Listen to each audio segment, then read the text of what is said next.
Hello నమస్తే. నేను అశోక్. ఏపీలో సోషల్ మీడియాకి సంబంధించిన అరెస్టుల పైన చర్చ జరుగుతోంది. గత కొంతకాలంగా ఏపీలో వైసీపీకి సంబంధించిన కొంతమంది కార్యకర్తల పైన కూటమి సర్కార్ అనవసరంగా కేసులు పెట్టి అరెస్టు చేస్తుందని చెప్పేసి కూడా వైసీపీ నేతలందరూ కూడా రోడ్ల మీదకొచ్చి మాట్లాడుతూ ఉన్నారు.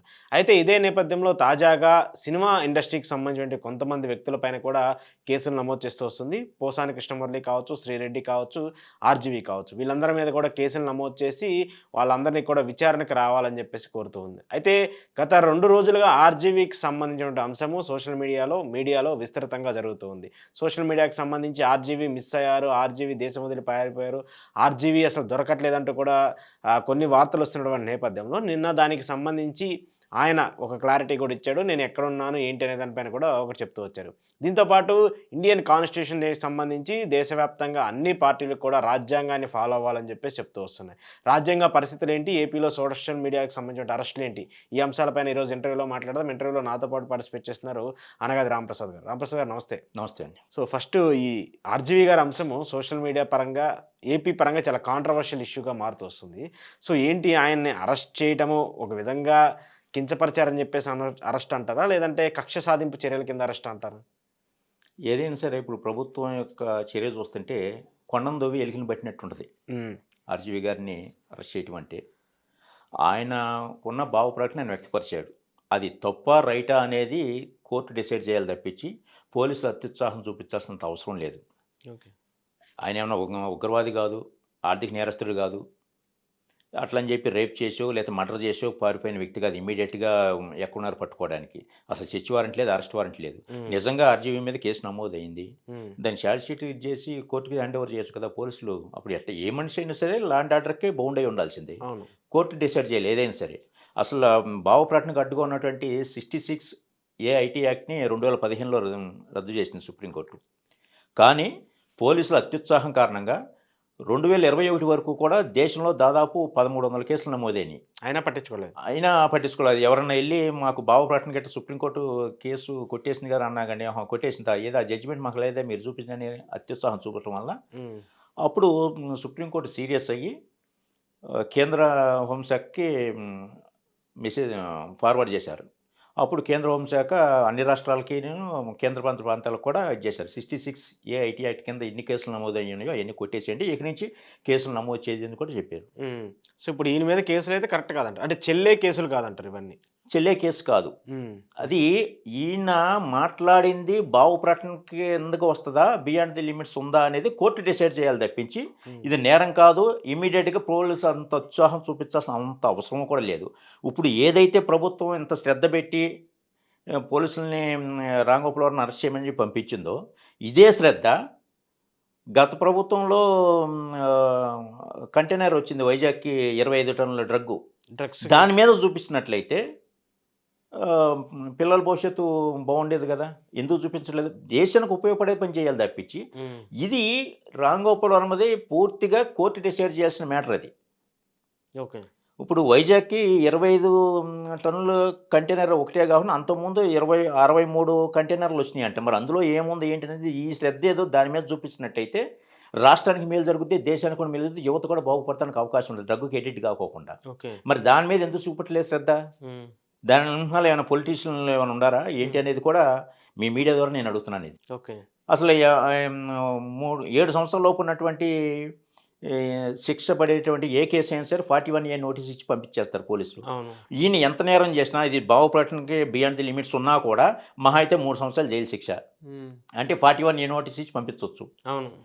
ఆల్రెడీ ఆయనకి 41 నోటీసులే ఇచ్చినట్టున్నారు కదా! అయినా కేస్ ఏంటనేది చెప్పట్లేదు. క్లియర్‌గా. హ్మ్. క్లియర్‌గా ఆళ్ళ అడ్వకేట్ అడుగుతున్నాడు. ఈ కంప్లెయింట్ ఏంటి? కంప్లెయింట్ కాపీ లేకుండా ఏం సమాధానం చెప్పాలి అక్కడికెళ్ళి? హ్మ్.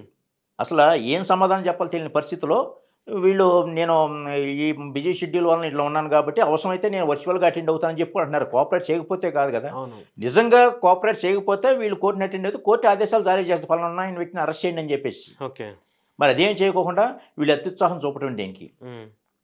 ఈ 41 నోటీస్ ఎప్పుడైతే ఆహ్, ఇష్యూ చేశారో దీనికి అలహాబాద్ హైకోర్ట్ కూడా ఒక జడ్జిమెంట్ అవును. ఇచ్చింది. గతంలో ఇచ్చింది దీనికి సంబంధించి. అవును. ఈ 41 నోటీస్‌ని వయోలేట్ చేసినటువంటి ఒక పోలీస్ ఆఫీసర్‌కి 14 రోజులు తీసుకో రిమాండ్ అవును. 14 రోజులు రిమాండ్ విధించింది. అవును. మరి ఈ అత్యుత్సాహం చూపించడం వల్ల అదే జడ్జిమెంట్ వీళ్ళకే వర్తిస్తదిగా ఈ పోలీసులకి. హ్మ్.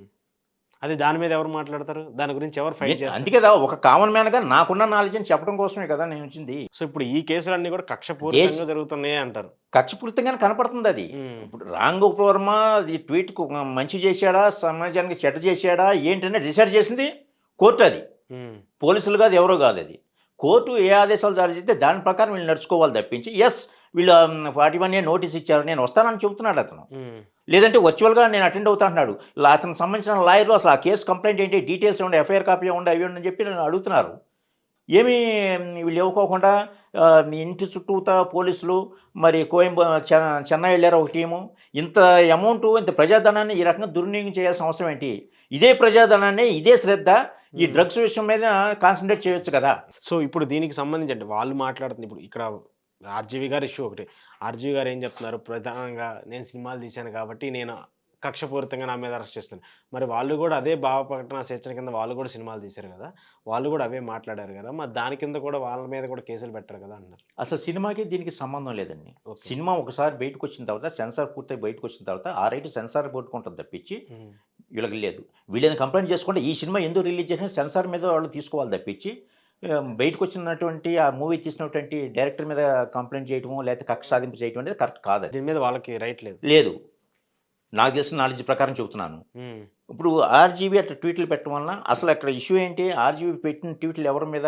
ఆ 'వ్యూహం' సినిమాలో భాగంగా చంద్రబాబు నాయుడు గారి మీద, లోకేష్ గారి మీద, పవన్ కళ్యాణ్ గారి మీద పెట్టాలి. హ్మ్. వాళ్ళ మనోభావాలు దెబ్బతింటే వాళ్ళు కంప్లెయింట్ చేయాలి. ఓకే. పెట్టిన 1 ఇయర్ తర్వాత ఎవరో నలుగురు వ్యక్తులకి మనోభావాలు దెబ్బతిన్నాయని అని చెప్పేసి వాళ్ళు కంప్లెయింట్ చేయటం ఏంటి? దాన్ని వీళ్ళింత సీరియస్‌గా తీసుకొని అరెస్ట్ చేయటం ఏంటి? ఓకే. దానికి సంబంధం అసలు ఉంది. ఏ సంబంధం లేదు గదా! ఇంకోటి దానివల్ల నీకు ఏమన్నా ఆర్థికంగా గాని ఏమన్నా నష్టపోయిందా? మరి ఇదే చంద్రబాబు నాయుడు గారు 33,00,000 మంది రైతులకు అన్యాయం చేశారు. ప్రభుత్వమే బాండ్‌లిచ్చి మరీ మోసం చేశారు. అవును. దీని మీద గత ప్రభుత్వంలో నేను అవును. రిజిస్టర్ పోస్ట్ చేశాను నేను మాట్లాడు. డీజీపీ గారికి. ఎందుకనంటే మీకు అన్నీ కూడా వాస్తవాలు నేను మాట్లాడాలనుకుంటున్నాను. ఓకే. గతంలో ఇద్దరు వ్యక్తులు లెటర్ రాస్తే శంకర్రావు, ఎర్రంనాయుడు కలిసి లెటర్ రాస్తే ఆధారాలు లేని దానికి కేసు స్వచ్ఛందంగా నమోదు చేసి సీబీఐ ఎంక్వైరీ చేసి 16 నెలలు జైల్లో పెట్టారు జగన్మోహన్ రెడ్డి. ఇక్కడ నేను పాలిటిక్స్ మాట్లాడట్లేదు. హ్మ్. న్యాయ వ్యవస్థ తీరు గురించి. అట్లా ఇది చేసినప్పుడు మరి 33,00,000 మంది రైతులకు అన్యాయం జరిగింది. 4, 5 విడతల్లో చెల్లించకపోవటం వల్ల రుణమాఫీకి చెందిన విషయంలో. మరి ఇది చంద్రబాబు నాయుడు గారిని అరెస్ట్ చేయాలి. దీని మీద సుమోటోగా తీసుకోవాలి కేసు. ఈ రుణమాఫీ టీమ్ ఎవరైతే ఉన్నారో వాళ్ళందరి మీద చేయాలని చెప్పి నేను రిజిస్టర్ పోస్ట్ చేసి స్వయంగా విజయవాడ నడిబొడ్డులో ప్రెస్ మీట్ పెట్టాను. మరి ఎందుకు చేయలేదు? హ్మ్. దాదాపు 33,00,000 మంది రైతులకు అన్యాయం జరిగింది. హ్మ్. దాని మీద ఎవరు మాట్లాడరు. ఎవరు మాట్లాడతలేదు. మరి పవన్ కళ్యాణ్ గారు ప్రశ్నించడం కోసం పార్టీ పెట్టారంటున్నారు. అయ్యా!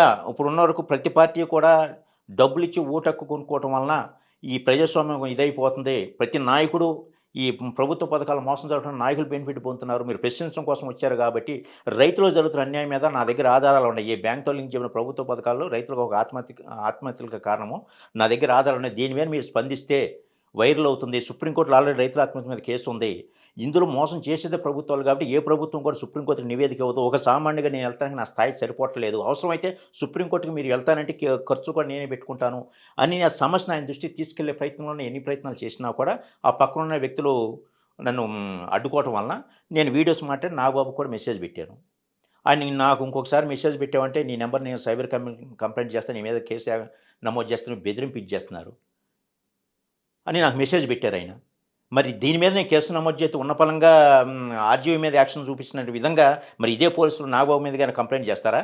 మరి నా మనోభావం దెబ్బతినలేదా? నన్ను బెదిరించడం కాదా అది? ఓకే. చట్టం అందరికీ సమానమని ఎలా చెబుతున్నారు మీరు? సో, ఇప్పుడు దీని మీద ఇప్పుడు మీరేమంటున్నారు ఇప్పుడు? నిన్న అందరు నేతలందరూ గూడా మాట్లాడుతూ వచ్చారు. ఇండియన్ కాన్స్టిట్యూషన్ గురించి, దీనికి సంబంధించి మేము ప్రజాబద్ధంగా, రాజ్యాంగబద్ధంగా ఏమున్నాయో వాటి గురించే మేము ముందుకెళ్తున్నాము. వాటి పరంగానే మేమిప్పుడు రాజకీయాలన్నీ జేస్తున్నాం అని జెప్పేసి. మరి ఆ రాజ్యాంగబద్ధంగా నడిచే వ్యవస్థలు ఇప్పుడు ఏమి లేవంటారా? 2024లో హ్మ్. నిన్న నవంబర్ 26 2024 నవంబర్ 26న ఏదైతే కాన్స్టిట్యూషన్ డే 75వ కాన్స్టిట్యూషన్ డే అని చెప్పి జరుపుకున్నారో ఇది పూర్తిగా బ్లాక్ డే.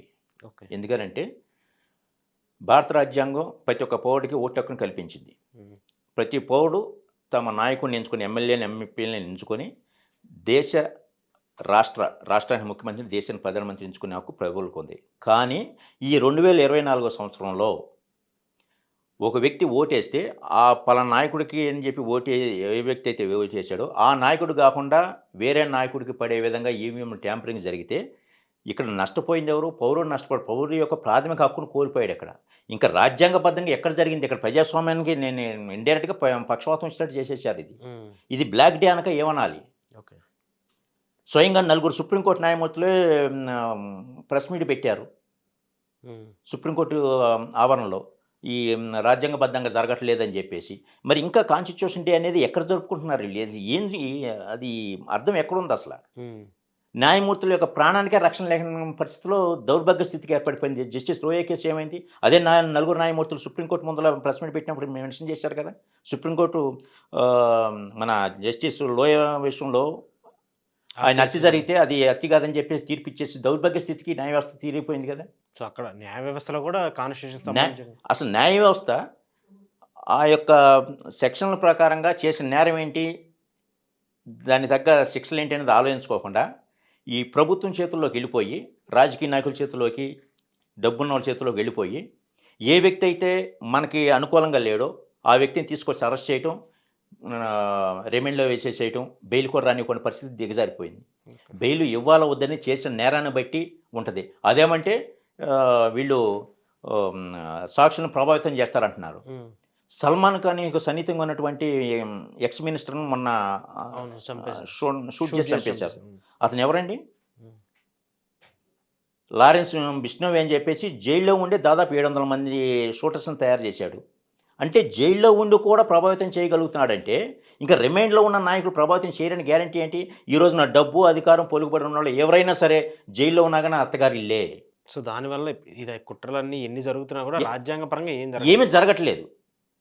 ఈరోజు నేను చెప్తున్నా కదా! ఇద్దరు వ్యక్తులు కేసు నమోదు చేసి ఇద్దరు వ్యక్తులు లెటర్ రాస్తే కేసు నమోదు చేసి స్వచ్ఛందంగా సీబీఐ ఎంక్వైరీ చేసి 16 నెలలు జైల్లో పెట్టారు.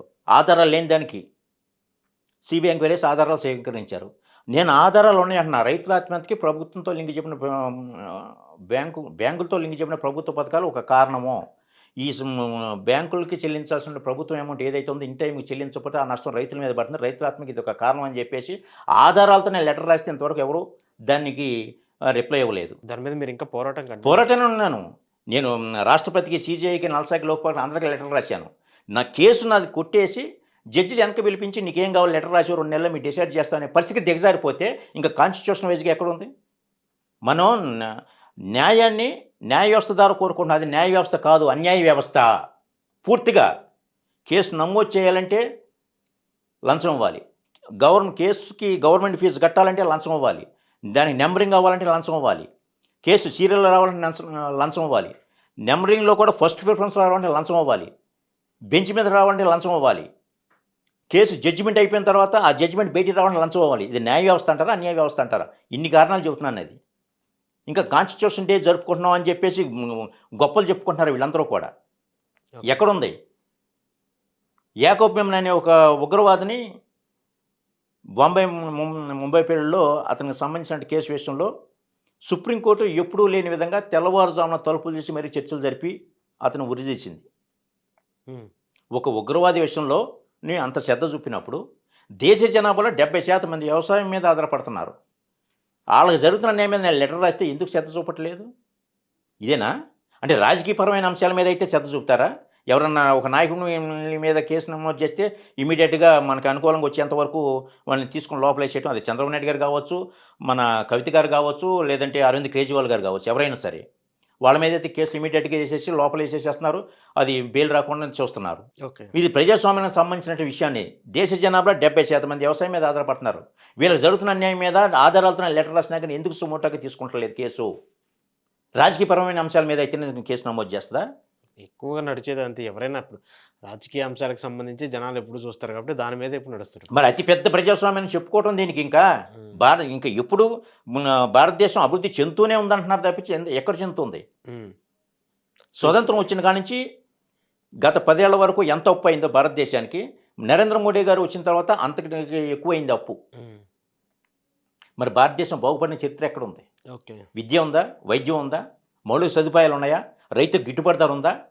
ప్రతి పౌరుడు కట్టేటువంటి ట్యాక్స్ ఏదైతే ఉంటుందో అది ఇండైరెక్ట్గా ఆదాని అంబానీ అకౌంట్లోకి వెళ్తున్నాయి. మీకు నమ్మశక్యంగా లేదేమో. మోడీ గారు వచ్చిన తర్వాత గత 10 ఏళ్లలో దాదాపు 14,00,000 కోట్ల రూపాయలని వాళ్ళకి మాఫీ చేశారు. వాళ్ళకి సంబంధించిన ఆ ప్రైవేట్ డబ్బంతా లోన్స్. ఎక్కడిదది? సామాన్యుడు కట్టింది కాదా అది? ఇండైరెక్ట్‌గా ఆళ్ళ అకౌంట్‌లోకి ఎళ్తలేదా?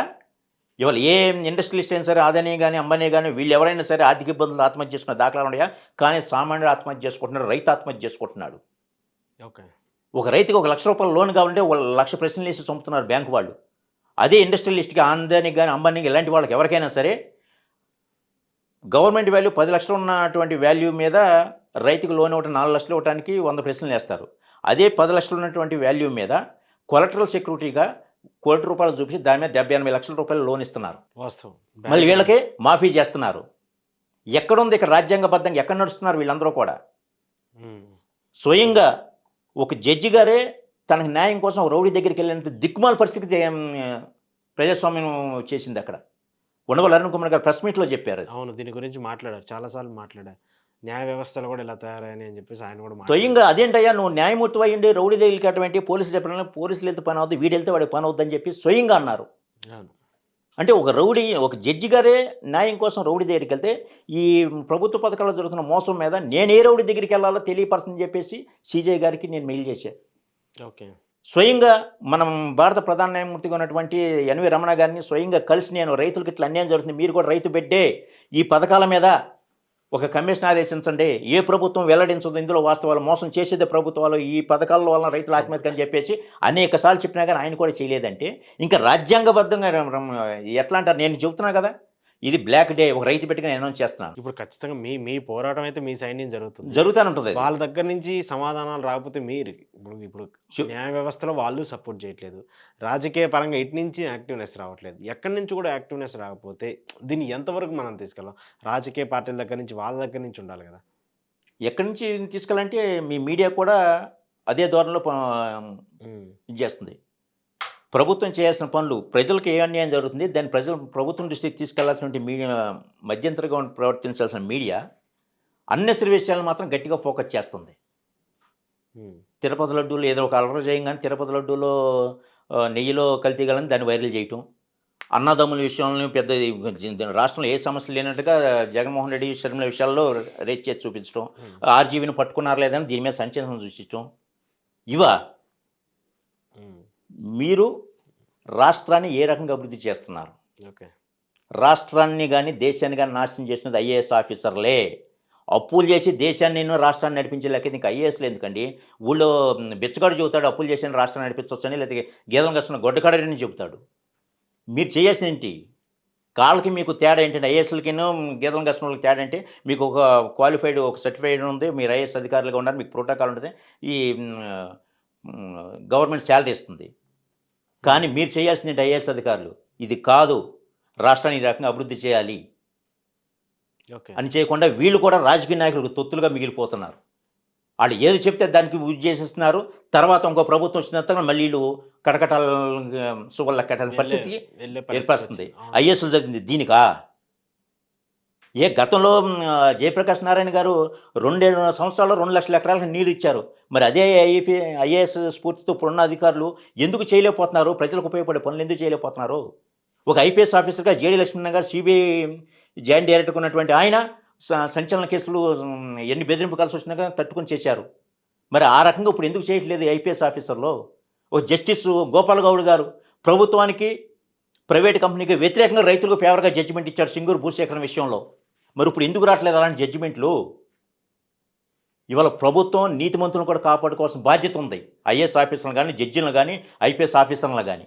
అలాంటి ఇవాళ ఎవరైనా సిన్సియర్‌గా పనిచేస్తుంటే వాళ్ళకి శత్రువు పోగొడిపోతున్నారు. వీడు తినడం మనం తినట్లేదని ఒక ధోరణిలోకి వచ్చేసి ఆ సిన్సియర్‌గా పనిచేసే ఆఫీసర్ల మీద అనేక నిబంధనలు వేయటం, ఆరోపణలు చేయటం, అనేక రకాల కేసులు ఇరికించటం, లేదంటే ట్రాన్స్‌ఫర్‌లు చేయటం. ఇదంతా రాజకీయ నాయకుల చేతుల్లో ప్రలోభాలకు లొంగి కదా ఇవన్నీ చేస్తున్నది. రాజకీయంగానే కదా! మోస్ట్‌లీ ఏదైనా రాజకీయంగా. సో, ఇప్పుడు మీరు చెప్పేదాని ప్రకారం చూసుకుంటే ఈ అరెస్టులు కావచ్చు, ఇప్పుడున్నటువంటి పరిస్థితులు కావచ్చు, ఇవన్నీ రాజకీయ ప్రేరితంగా జరిగాయి అంటారు ఎక్కువ. రాజకీయ కుట్రలుగానే జరుగుతున్నాయి గానీ, ఎక్కడా కూడా ప్రజాస్వామ్యానికి సంబంధించి, ప్రజలకు సంబంధించి ఉపయోగపడేవి కాదంటారు. అసలు ప్రజలకు సంబంధించింది ఏది ఉపయోగపడుతుంది? హ్మ్. మీరు హామీలు ఇచ్చారు. గత ప్రభుత్వం చేయలేదని చెప్పేసి ఈ ప్రభుత్వం మీకు మ్యాండేట్ ఇచ్చింది. కానీ ఈ ప్రభుత్వం ఏం చేస్తుంది? ఓకే. అన్నెసరీ విషయాలను మీడియాను ఫోకస్ చేసి ప్రజల మైండ్ని డైవర్ట్ చేయడం మైండ్గా మారుతుంది తప్పించి ఎస్ మీరు చేయలేకపోతున్నాం ఇదని చెప్పాలి కదా. అసలు ఇప్పుడు ఏదో రోడ్డు ట్యాక్స్ అని వేస్తారంట. రోడ్ అంటే ట్యాక్స్ సంబంధించి సంపదను సృష్టించడం అంటే సామాన్యుడి మీద భారం వేసి ప్రభుత్వం నడపటమా? రోడ్లుకి ఈ వేసే బాధ్యత ప్రభుత్వాన్ని కాదా? ప్రజలకు మౌలిక సదుపాయాలు ఏర్పాటు చేసిన బాధ్యత ప్రభుత్వాన్ని కాదా? రోడ్డు ట్యాక్స్ వేయటం ఏంటి? ప్రజల నుంచి భారం ఏంటండి? ఈ మాత్రానికి మీరెందుకండి? సామాన్య పరిపాలించుకుంటాడు ఇంక మీరెందుకు?